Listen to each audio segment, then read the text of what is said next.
Arkadaşlar hepinize merhabalar. Yine bir kamış tamir videosu çekiyoruz. Bu kez kamışımızın iç halkası düştü. Bunun sarılımını hiç bozmadan değiştireceğiz. Bu ipten elimde olmadığı için bir de sarılımı da çok güzel zaten. Hani sarılımı da hiç bozmadan direkt yüzüğü çıkartıp yerine yine halkayı takacağız. Evet, işleme geçiyoruz arkadaşlar.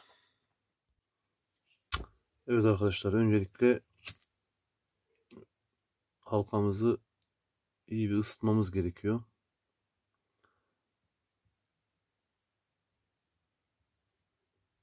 Biraz da bu epoksili tarafı ısıtalım.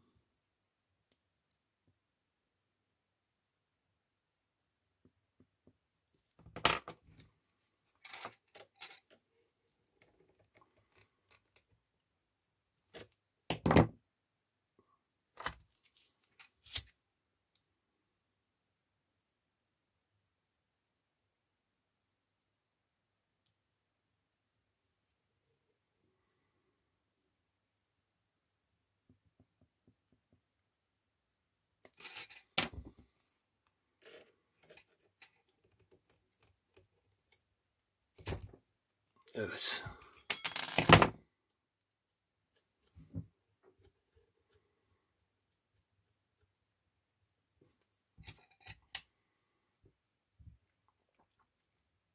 Yeni halkamızı yüzün çıktı deliğe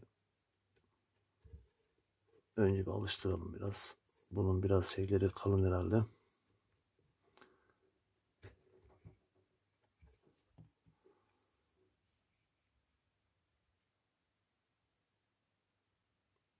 Evet, biraz bu hem enli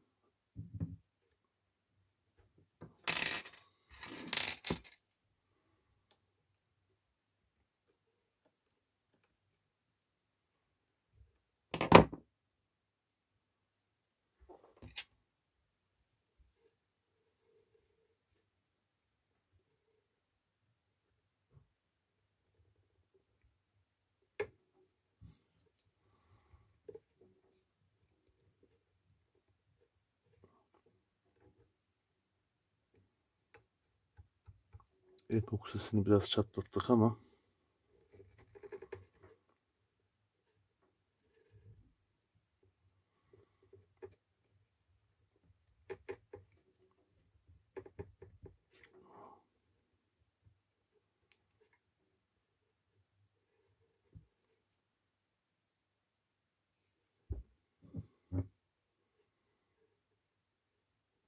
bu şekilde güzel.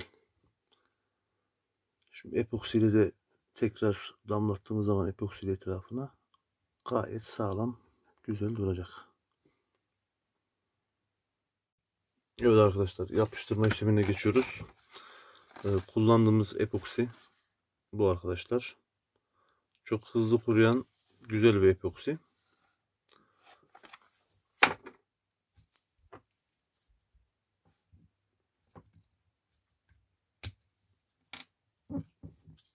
Eşit miktarda sıkıyoruz arkadaşlar.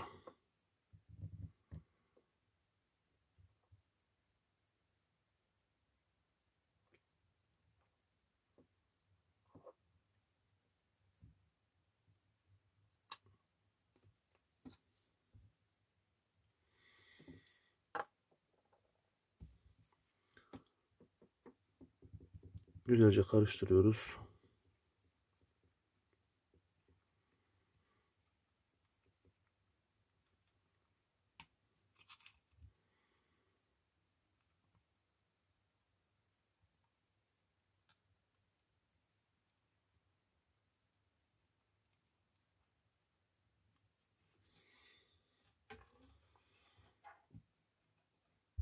Arkadaşlar biraz da bu içine soktuğum parçaya epoksi sürüp sokarsanız daha sağlam olur. Yalnız bu çok sıkı oturdu, o yüzden çıkartmıyorum.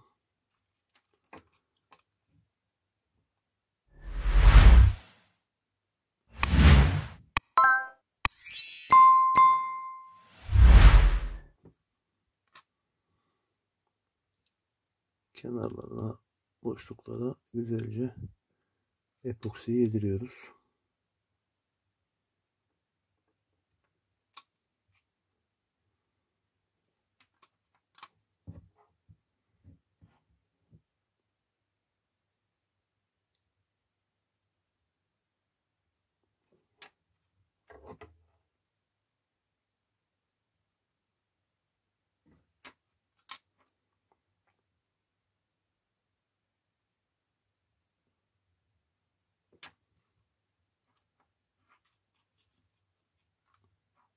Şu çatlayan kısma da sürelim.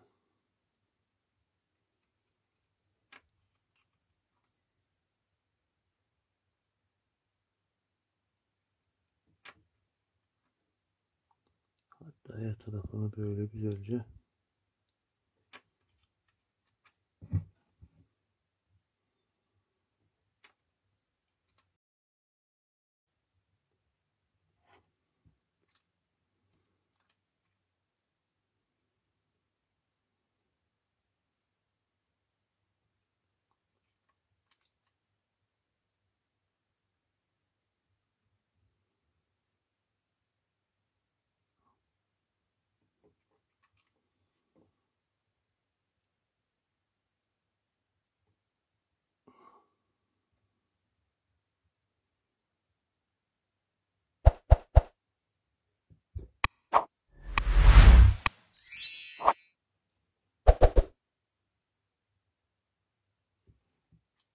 evet.